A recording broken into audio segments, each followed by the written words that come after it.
Oke. Di sini kita akan menentukan atau belajar bagaimana menentukan gaya Coulomb pada tiap-tiap muatan yang dipengaruhi oleh muatan lain. Nah, misal di sini ada 3 muatan. Q1 muatannya negatif, Q2 muatannya negatif, Q3 muatannya positif. Di mana ketiga muatan ini letaknya adalah segaris. Coba kita menentukan gaya Coulomb di muatan Q1. Muatan Q1 dengan muatan Q2 itu kan muatannya sama-sama negatif atau sejenis. Nah, kalau muatannya sejenis itu tolak menolak sehingga Q1 menjauhi Q2. Jadi gaya Coulomb 1 2 itu arahnya menjauhi Q2, berarti ke kiri. Muatan Q1 dengan muatan Q2 itu muatannya yang satu negatif, yang satu positif. Karena berbeda muatan, berbeda jenis, maka saling tarik menarik. Karena saling tarik menarik, maka muatan Q1 mendekati muatan Q3 sehingga gaya Coulombnya atau F123-nya ada ke kanan. Sehingga jika F13 ke kanan, F12 di kiri, maka gaya Coulomb pada muatan 1 F13 itu kan positif, berarti ke kanan positif. F12 itu kan berada pada X negatif, berarti min F12. Nah, satu ke kanan positif, satu ke kiri negatif. Nah, sekarang gaya Coulomb pada muatan kedua. Muatan kedua dengan muatan pertama sejenis sehingga Q2 menjauhi Q1, F12-nya menjauhi Q1. Muatan Q2 dengan muatan Q3 berlawanan sejenis sehingga F23 mendekati F3. Sama-sama vektor gayanya ke arah kanan atau ke arah X positif. Karena ke arah X positif, maka ditambahkan. Jadi gaya Coulomb pada muatan yang kedua F21 atau F12 ditambah dengan F23. Sekarang gaya Coulomb pada muatan yang ketiga. Muatan ketiga dengan muatan pertama itu kan berbeda jenis. Jadi tarik menarik sehingga F13-nya mendekati F1 atau ke kiri.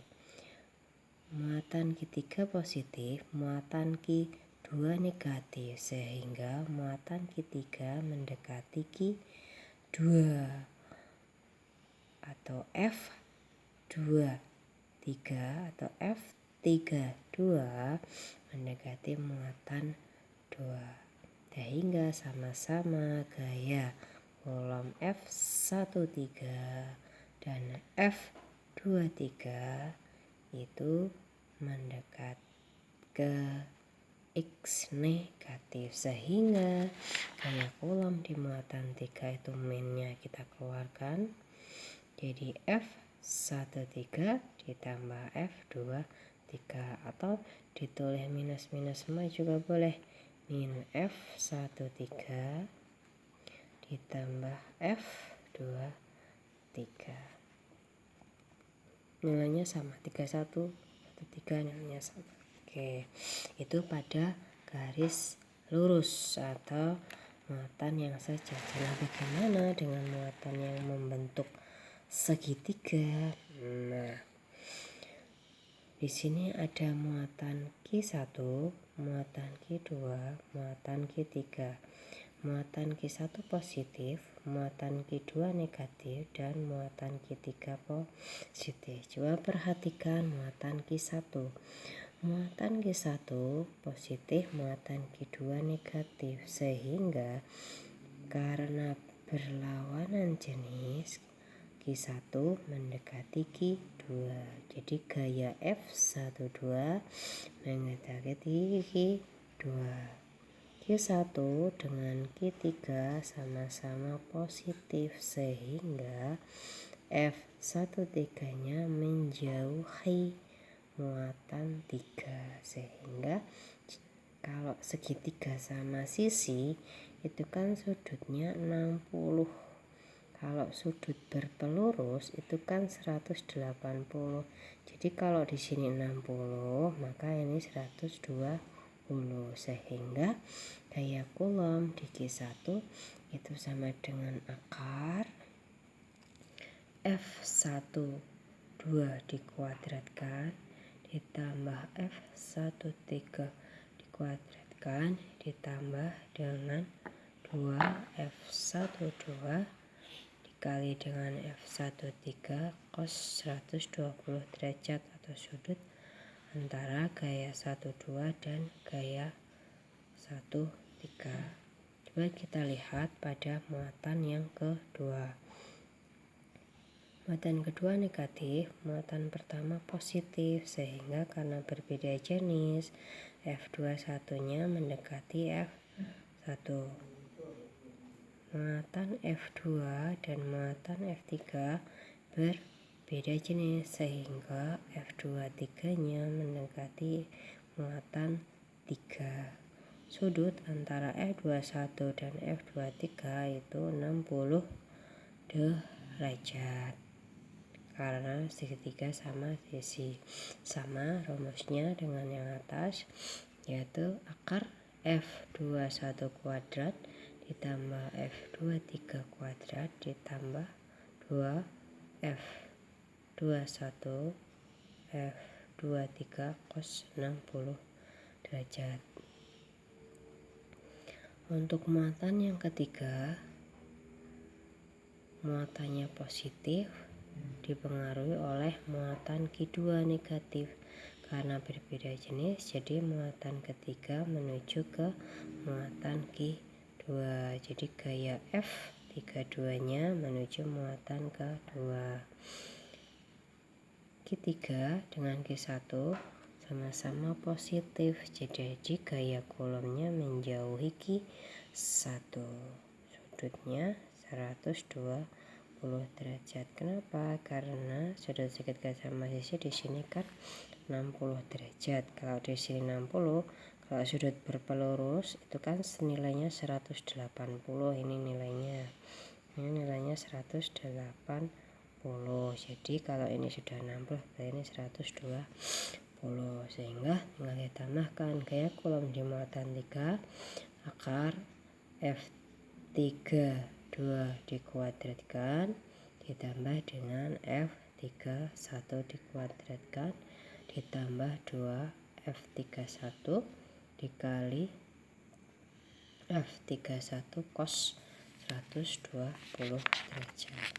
Nah, bagaimana jika ada 4 muatan yang membentuk jajaran ginjal?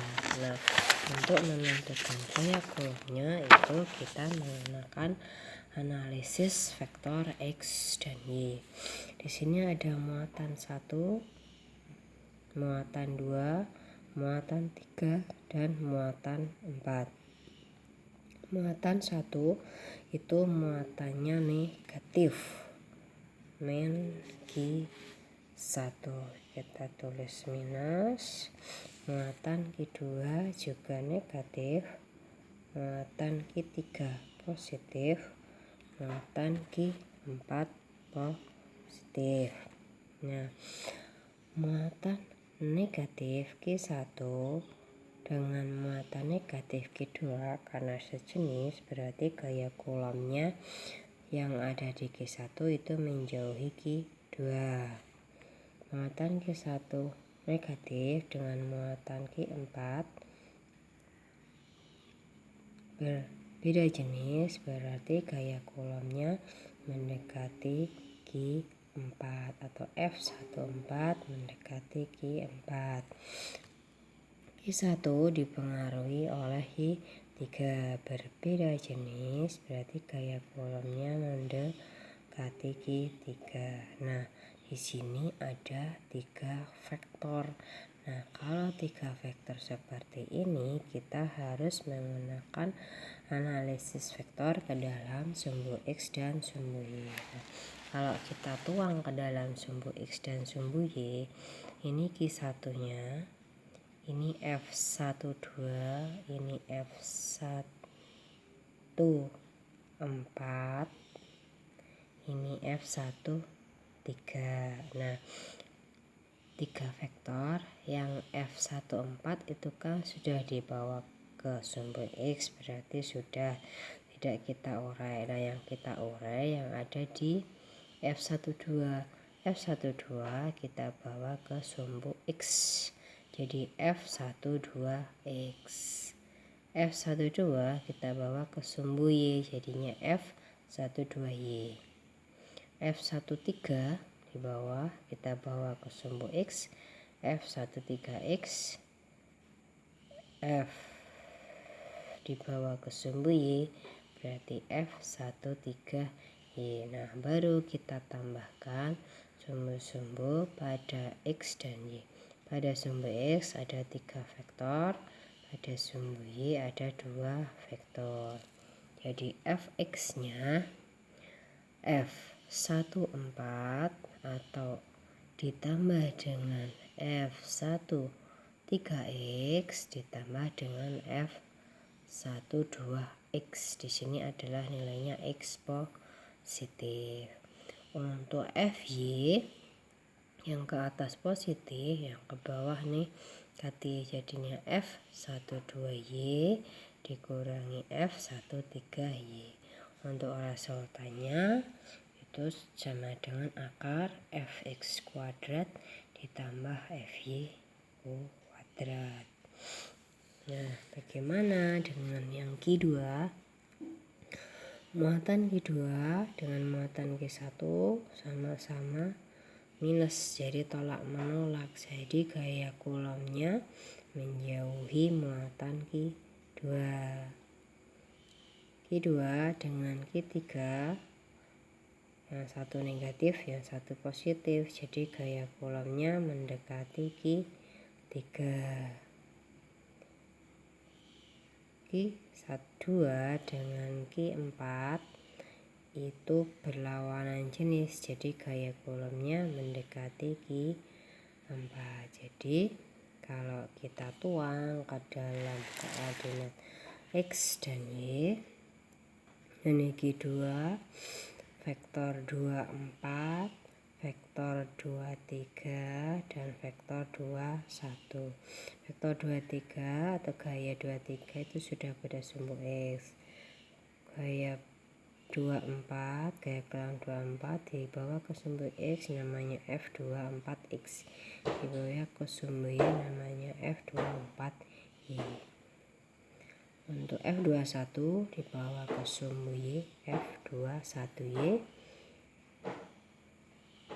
F21 dibawa ke sumbu X namanya F21X.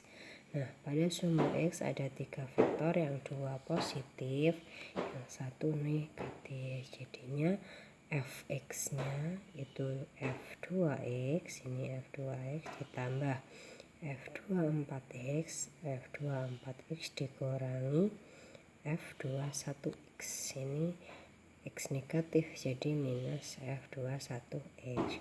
Pada sumbu Y yang ke atas positif, yang ke bawah negatif. Yang ini positif F24Y, 24Y, yang ini negatif F21Y. Jadi resultannya akar Fx kuadrat ditambah Fy kuadrat. Nah, untuk gaya Coulomb yang ketiga, positif dipengaruhi oleh gaya Coulomb yang keempat positif, berarti gaya Coulombnya menjauhi muatan 4. Muatan 3 dengan muatan 2, yang satu positif, yang satu negatif, berarti mendekati gaya Coulomb 2, 3. Muatan 3 dengan muatan 1 berbeda jenis, jadi gaya Coulombnya mendekati muatan. Kalau kita tuang ke dalam sumbu X pada muatan 3 seperti ini, ada vektor F34, ini vektor F34, vektor F23, dan vektor F31. F23 sudah pada sumbu X negatif, berarti tidak kita bawa ke sumbu X karena sudah ada di sumbu X. Nah, F34 kita bawa ke sumbu X, namanya F34X. F34 dibawa ke sumbu Y, namanya F34Y.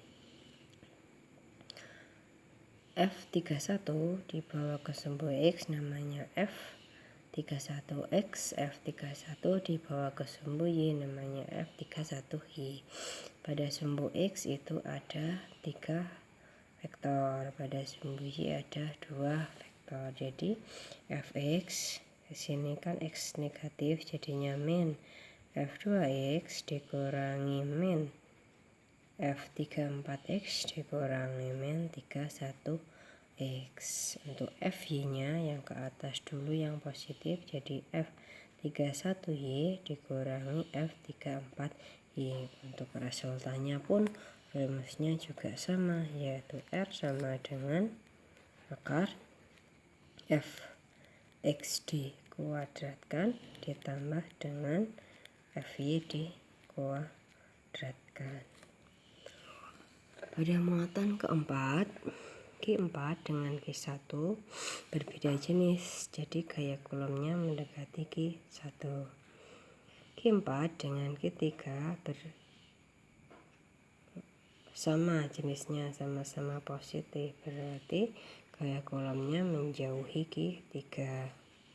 Q4 dengan Q2 berbeda jenis, jadi gaya Coulombnya mendekati Q2. Kalau kita tuang ke dalam koordinat kartesius X dan Y, maka F14 sudah pada sumbu X, yang belum adalah F24 dan F43. F43 kita bawa ke sumbu X, F4X. F43 kita bawa ke sumbu Y, namanya F4Y. F24 kita bawa ke sumbu Y, F24Y. F24 kita bawa ke sumbu X, namanya F24X.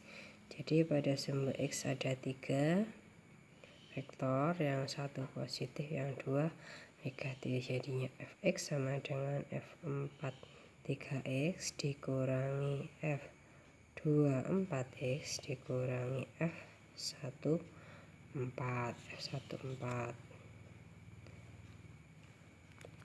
Pada sumbu Y ada 2 vektor, F43Y dikurangi F24Y, dan untuk resultannya sama dengan akar Fx kuadrat ditambah Fy kuadrat.